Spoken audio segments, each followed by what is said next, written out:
we're losing about 96 elephants a day to poaching. Wow. The numbers for the rhinos right now are probably up to 4 to 6 a day. And that's the illegal poaching. It doesn't count the hunts, it doesn't count natural deaths. And we're down to, the last count I heard, which was a while ago, was under 20,000 white rhino, southern white rhino, 5,000 black rhino. And then there's total in the world? Total in the world. And there's only 3 northern white rhinos, and then some Sumatra and I think in Jovan, I think are the others. And there are even less of those. Wow. And I'm sure these numbers have dwindled even since It's then. terrible. I'm a big animal lover. Like people that have done our shows and going to our shows in New Jersey know we do the Save a Yorkie charity auction that, I got hooked up with them because that's where I got my Yorkie from. So, in my lifetime to see the species that are either extinct or near extinct, I mean, it's just, it's heartbreaking to see. And then, and that's just reading about it and seeing it from a distance. I know you've been there and, you have witnessed what's going on. Well, yeah, and there's so many animals that are getting poached due to wildlife trafficking, and we're losing animals constantly, and insects and plants, they're going extinct. And the fact that we're letting it happen in our lifetime is so detrimental to all of us. We think it doesn't affect us, but we're all part of an ecosystem and a food chain. And if you look at everything from afar, every insect, plant, everything was put here for another insect or plant or animal as food. It's all part of this ecosystem that works perfectly. Nature's perfect. So when you start taking links out, things start crumbling, and now there's not enough food for this one, so they go to this instead, and they're taking the food from another one, and that affects them. And it's this whole butterfly effect, and it's really detrimental. And that's not even like talking about, people say, well, it doesn't affect me, but you look at terrorism, and terrorism affects us. And a lot of the terrorists are funding their operation by selling illegal ivory, rhino horn, pangolin, which most of us don't even know what that is. But I don't know what that is. It's the #1 most trafficked mammal in the world. And it's kind of like an anteater, but it has scales. And they curl up in a ball and they'll roll around. They'll curl up when they're scared, or you put water on them and they'll do a bath and they'll curl up, or they'll roll around in the mud, and they're beautiful. I put a video of one on my Instagram a while ago, and it was probably the most hit thing. I mean, they look like little tiny dinosaurs. They're so cool. So why are they so popular to be trafficked? Well, I guess it's the same as with the rhino horn and the ivory. I mean, they're using the demand is coming from the east, and they're using the scales. I mean, they're made of keratin like our nails, which is the same thing that rhino horn is. They're selling the scales, they're selling the meat, they're using every part of them. Shy in the back? Yes, what kind of pet you got? What kind of pet do I have? Yeah. Right now, I only have 1 dog. Usually I have like 7. And it's because Do you really? Yeah, I've always had about 7. And now Did you grow up around animals, or? No, and when I was growing up, we had 1 dog for a while, and my parents would not let me get another dog. And I remember saying, well, when I grow up, I'm gonna have tons of animals, but you won't let me have them. And so then I started the charity. I've always had 7 dogs, but I always had help before. And now I moved to New York a couple years ago. I'm like, well, it's hard to have a lot of dogs there. And at that time I had 3. So I found a building that allowed 3, which was hard. And in the past, maybe 8 months now, 2 of them have passed away. One was 16 and the other had a heart problem. She was probably about 11 or 12. So now I have 1. He's actually here with me. I had him in the show for a while. And I'm gonna be basically moving to South Africa for a while, so he's gonna be going with me. There's no quarantine or anything, so I'm doing all this paperwork now. What kind of dog is that? He's a Maltese mix, probably. I mean, he was a shelter dog. I don't know for sure if he's just Maltese or what he might be mixed with. But when I found him, you couldn't even see his face. His hair was like grown to the ground and all matted and knotted, and I had no idea what he was. But he was very submissive with the other dogs, and because I had other dogs at home, I was trying to rescue a smaller dog to be friends with my other small dog because she was kind of a loner. And so I rescued him, brought him home, and he immediately became friends with my big dog. I was like, well, that didn't work out, but become like my angel. He's the closest dog I think I've ever had to me. He's just everything. How long have you had him? Probably about 5 years now, because I think he was a year when I got him, and he's probably about 6 or so. Okay. It was a year when you got him at the shelter? Yeah. And they let his hair grow and all like that before? I mean, I don't even know how long he was there. I don't know what. No, I don't mean the shelter. I mean like the people, I guess, that had him before But it that. depends how long he was in the shelter. Yeah. I mean, he could have been in the shelter a few months, or he could have just gotten there. I don't know his story. I don't think they had anything in the paperwork. Mm. But we were just drawn to each other. I mean, that's the thing, when you rescue an animal, they find you, and you just know. You don't go looking and say, okay, this is exactly what I want. You kind of just go, and you get drawn energetically, the same way we get drawn to people. You get drawn to an animal, the animal gets drawn to you, and it's just meant to be. So that's what happened. He found Okay. me. Cool. Yeah. Okay. In the back there? What is your dog's name? His name's Peanut. I was kind of just saying that organically when I was trying to think of a name for him. So for a few days I was like, come here, little Peanut. And I was like, do I want to name him Scooter? I want to name him like, I want a cool name. And I said Peanut for so long, I was like, I guess that's just your name. And now he like looks like a little peanut. It was Richard Curtis's first directing gig. I was honored to be asked to be in that. They flew us to London. And Denise Richards and I kind of played, I think it was sisters in that. So we were there together doing our wardrobe fittings, and the day that we shot, we had to be on set all day, and it happened to be an airport scene, so everybody was there because it was the end of the movie. And she and I were in at the breakfast area, and I just kind of remember it was outdoors, and they'd already put us through wardrobe, and it was just this big buffet. And Hugh Grant was there, and she was like, "We need to talk to him." I'm so embarrassed because they had us in like bright pink cowboy hats and bright colors because they were dressing us the way that they envisioned like the typical American in the Midwest would dress. So we were in these bright like everything, and he was like saying hi to us, and she's like, oh, gosh, I'm so embarrassed, like I'm dressed like this, I feel like a prostitute. And he was like, oh, my favorite.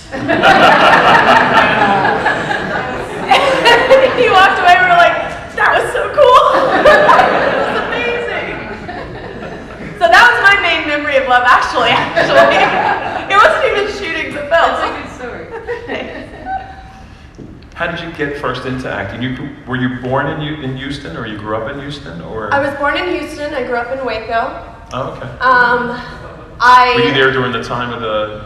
I was already out of Waco, but I was in Dallas during the David Crush stuff.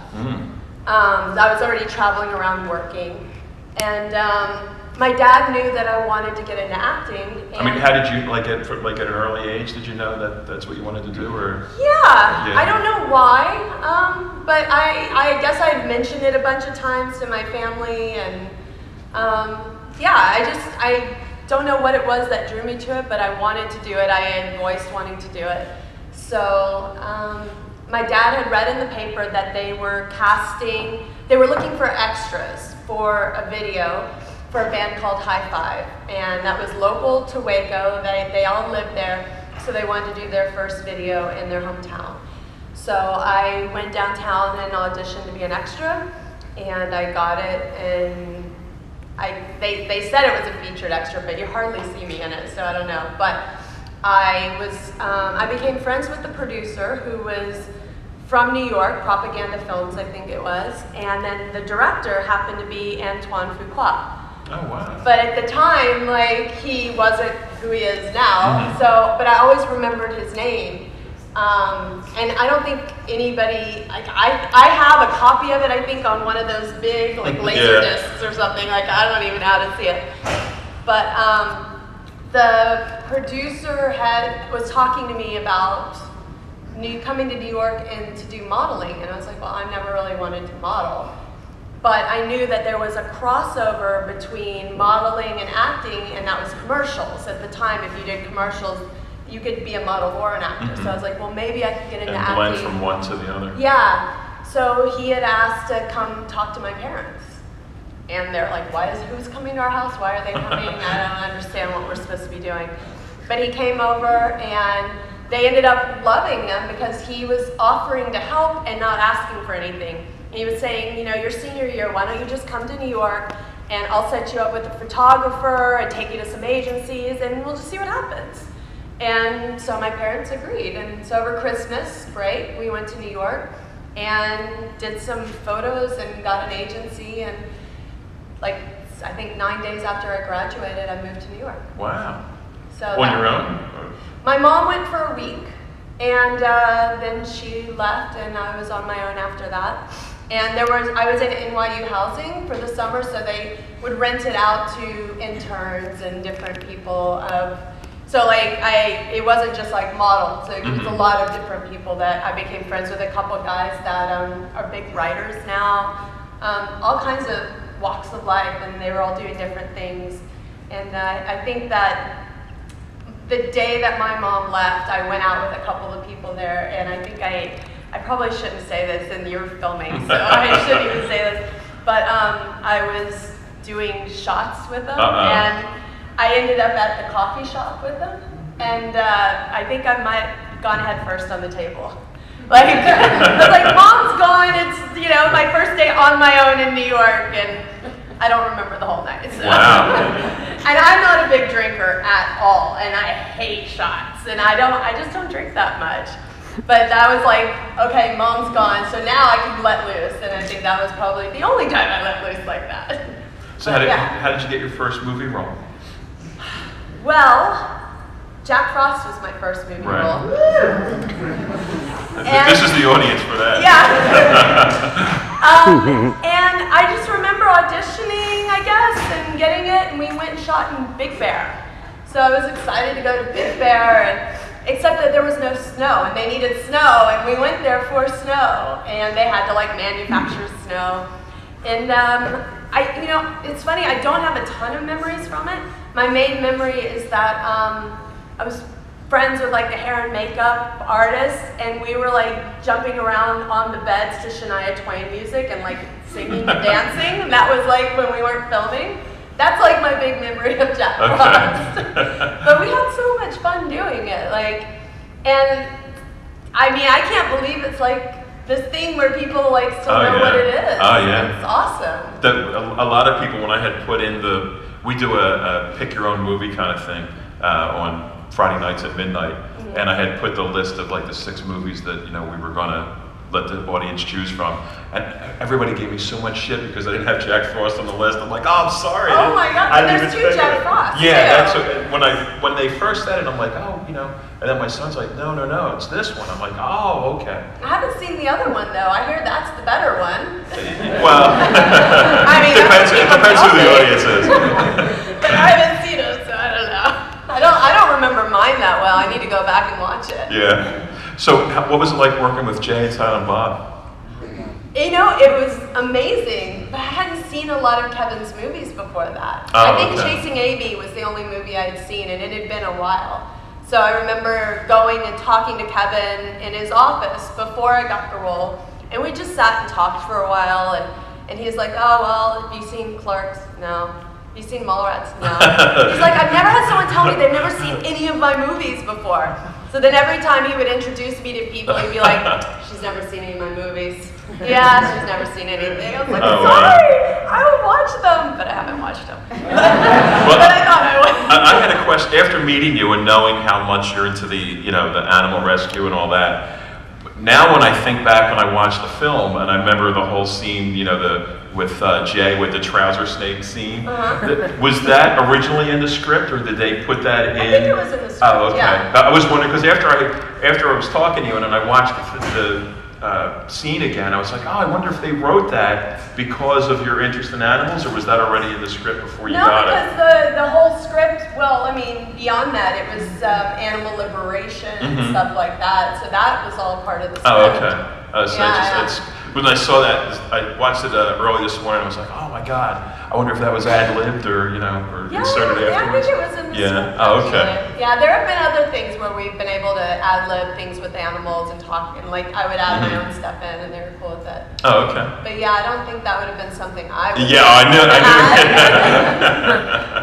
Yeah. Funny scene though, you're great in it. Thank you. Okay, right here. Do you still keep in touch with any of the cast members from American Pie? Yeah, sometimes I talk to Tara Reid. Sometimes I talk to Sean William Scott. Mina and I were friends for a long time. I know I'm going to see her soon, so I love her. Absolutely love her.